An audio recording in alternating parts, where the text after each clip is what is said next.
everyone. We are the students of class 8 from Vibhyanji International School. In our school, we are celebrating World Earth Day.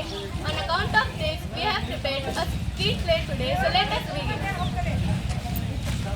Nikhil Shreya ಫರೀನ್ ಎಲ್ಲರೂ ಬನ್ನಿ ಇಲ್ಲಿ. ಯಾಕೆ ಏನಾಯಿತು?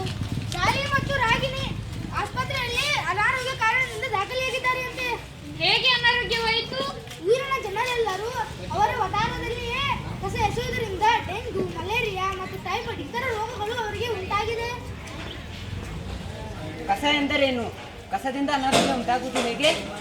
ಕಸ ಎಂದರೆ ಕೆಟ್ಟುಹೋದ ತರಕಾರಿಗಳು, ಹಣ್ಣು ಹಂಪಲುಗಳು ಮತ್ತು ಪ್ಲಾಸ್ಟಿಕ್ ರ್ಯಾಪರ್ಗಳು ಮತ್ತು ಬ್ಯಾಟರಿಗಳು, ಕೆಟ್ಟುಹೋದ ಬ್ಯಾಟರಿಗಳು, ಎಲೆಕ್ಟ್ರಿಕಲ್ ಕೆಟ್ಟು ಹೋಗಿರುತ್ತವೆ. ಅವುಗಳು ಕಸವಿರುತ್ತಾರೆ. ನಮ್ಮನ್ನು ನಾವು ಹೇಗೆ ಕಾಪಾಡಿಕೊಳ್ಳಬೇಕು? ನಾವು ಕಸವನ್ನು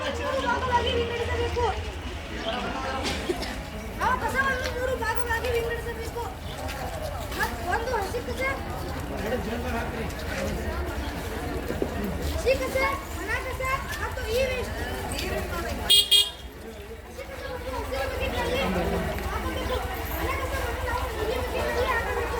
ಈ ವೇಸ್ಟ್ ಅನ್ನು ನಾವು ಕಪ್ಪು ಬಕೆಟ್ನಲ್ಲಿ ಹಾಕಬೇಕು. ಹಸಿ ಕಸ ಎಂದರೆ ನಮ್ಮ ಮನೆಯಲ್ಲಿ ಹೋಟೆಲಿನಲ್ಲಿ ಬಳಸುವ ತರಕಾರಿಯನ್ನು ಕತ್ತರಿಸಿ ಬಿಸಾಕಿದಾಗ ಅದರಿಂದ ಬರುವ ವೇಸ್ಟನ್ನು ಹಸಿ ಕಸ ಎನ್ನುವರು.